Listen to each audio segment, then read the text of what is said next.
and I was on the fast track path to business leadership in 2006.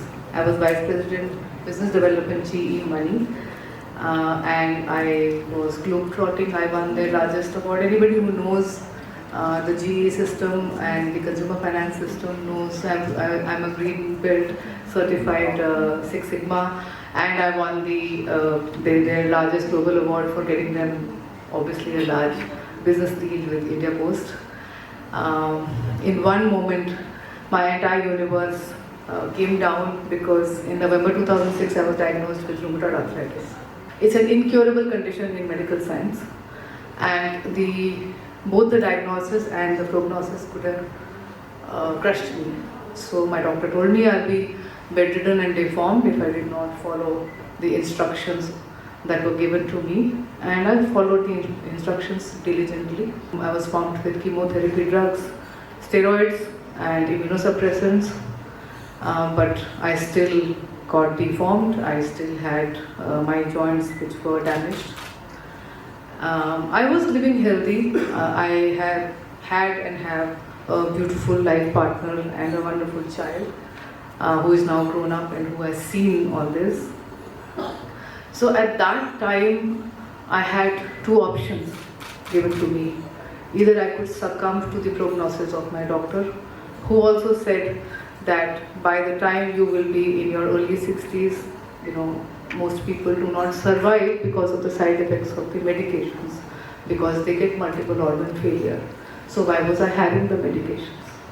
I did a lot of hit and try, and I healed myself. My reports came negative within 8 months of my nutrition and yoga program that I did on myself.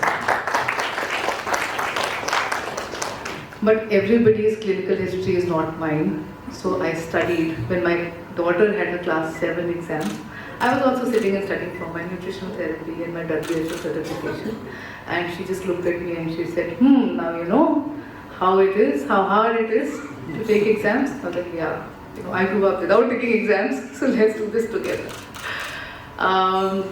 Got certified and started my practice in those days, pre-COVID, completely online across 27 countries.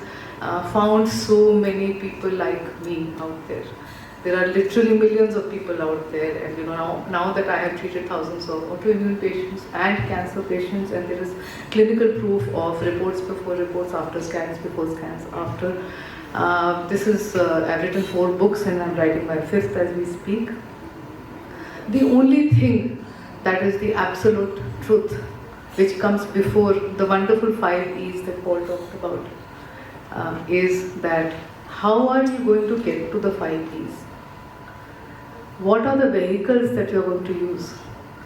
The vehicles are your mind and body. They're not just your body, they're not just your mind. If you're not feeling good when you wake up in the morning, if you are in pain, or if you are ignoring the signs of waking up and saying, I just want to snooze another half an hour, and that lack of sleep is causing accelerated aging, which is causing inflammation and disease inside you, then you're not going to be able to get to your dreams. Each and every one of us has a dream. Educate your child in the best, in an Ivy League school, buy that house, buy that fancy car, get that big fat diamond, whatever our dreams are. We've got to have a sound mind and body to be able to fulfill those dreams. And that's what prompted me to write Alive.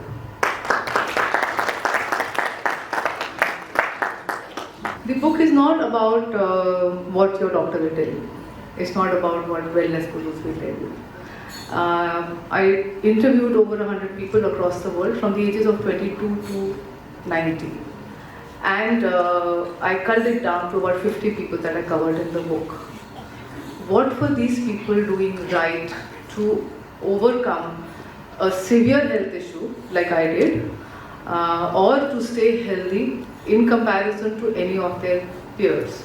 So young people in their 20s who overcame health issues like the PCOS, people in their 30s, there's Andrew in Australia who I interviewed, who just took the path of starting to have kindness as a practice in his organization and consulting for that. Or some of the people who I interviewed in the book who are over here, like Mr. R.K. Das. I think the handsomest man in this room is 84 years old. There's Mrs. Narendra Sharma over there. She's the principal of a school, and the simple stuff that she does of grounding techniques, which are all covered in my book, is something that she does naturally. What Mr. Das does naturally is moderation in everything, balance in everything. So the physical and mental agility does not come from going to a gym or working out for 1 hour or sleeping for 7 hours. It comes from doing 4 or 5 things. Yes, of course, you need to sleep for 7 to 8 hours. Without that, nothing is going to happen.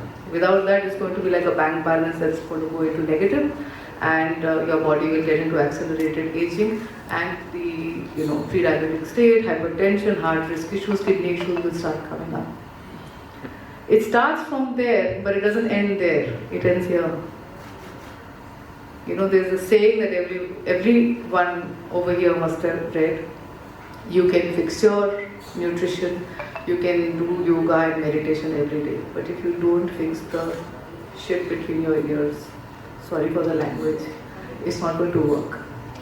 So the vehicles are the mind and body, and how you age-proof your mind and body is the learnings in this book, documented with clinical evidence of these people who have taught all of us that this entire thing about going from 10 kg weights to 25 kg weights causes oxidative stress.